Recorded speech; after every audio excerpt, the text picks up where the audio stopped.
Buongiorno everyone, welcome back to the Magpie Channel TV. These are the names, according to the Telegraph, that are allowed to leave this summer, and that's already. There'll be more added to the list, especially when we're saying players. Matt Ritchie is one that's allowed to leave this summer.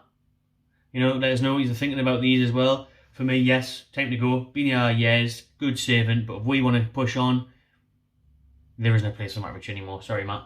Kieran Clark, shite, should have been let go years ago. Scored some good goals for us in the past. He was very good in the Championship, but that was 2016. This is the 22-23 season coming up.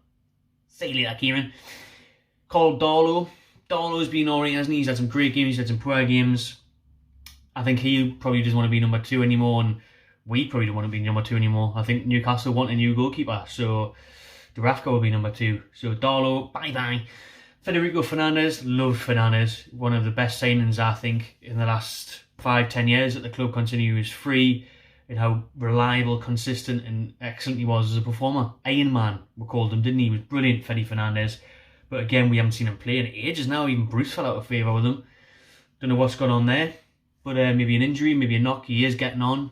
Respect, Fede, but it's time to go. Isaac Hayden, another one. Isaac Hayden, massive respect, Hayden. Unsung hero at Newcastle, wasn't he?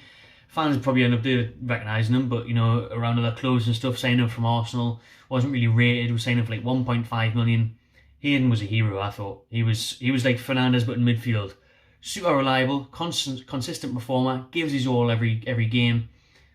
There's just no space for him. No space for him now, especially if we want to increase that midfield. We want to bring in Lucas Paqueta and other players, you know, there's not going to be space for Isaac. So, respect Isaac, but all the best in your next move. Jeffrey scored the last goal of the Mike Ashley era away to Wolves. How mad's that? That's one for the old pub quizzes. Who scored the last goal of the Mike Ashley era? It was Hendrick, and it was a good goal. And he got booed when he came on. And I think he went over to the fans and did that. Did I make that up? Did he do that? Can't remember. Anyways, I want to forget everything about Hendrick, to be fair. Apart from his debut, he scored a good goal against West Ham in his debut. Awful player, not good enough. Shocking signing, £50,000 a week on a free from Burnley. Just summed up my Mike Ashley saying that one. Not good enough. Bang, bang, bang average. Probably below average midfielder. Who just came back from Queen's Park Rangers on loan. Made 11 appearances for them. And they don't want to sign him up again. And they're a mid-table championship club. So that's all we need to know about Jeffrey. So see you later, Hendrick. Dwight Gale. He's about 45-year-old now, Dwight Gale. He's been around forever. And you know what it is? Dwight Gale, brilliant in the championship as well. You know, elite in the championship. Goal scorer in the championship. But here, nah, not good enough. The Premier League needs too many chances to score, and he is getting on now. So, and he should have been sold a couple of years ago. We should have just made a profit on him a couple of years ago. So he needs to go. But again, Gale, you know, he's instrumental in us coming up from the Championship. It's how many times am I having to refer back to when they were good 6 years ago in the Championship, 2016. It shows how stagnated the club had been in the deadwood that's there. So, but now respect Gale as well. Thanks for it, mate. Thanks for the Norwich game. Good comeback. 4-3 in the Championship. But you're out of there. And a name linked to replace Gale, well, Wood and Wilson probably. Striker, Calvert-Lewin. The Telegraph are also reporting he's expected a bid from Newcastle. Newcastle United are preparing a bid for Dominic Calvert-Lewin, England international striker. He's had a poor season, but he's a big player. He's a good player, Premier League experience. Apparently he's one of the priority targets this summer.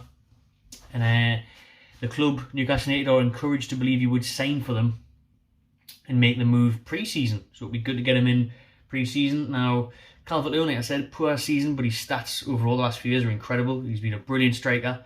He's had injury concerns though this year, hasn't he? He's had very much form concerns as well. So I'm not sure on Calvert-Lewin. I would definitely take him. I would definitely take him this time last year.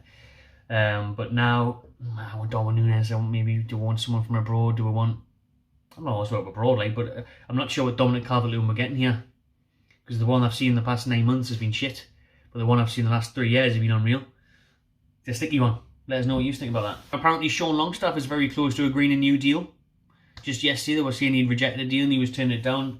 Howe's hit back at that and said Sean's about to sign a new deal. So, wait and see what happens there. So that's it then for that video. There's plenty more videos coming on the Magpie Channel TV. Loads coming out lately. Going to be a busy summer ahead. So smash that like button, smash that bell button, smash the subscribe button, smash all the buttons. Share it and all that. You know what I mean? And drop your comments below what you thought of this video. See you on the next one.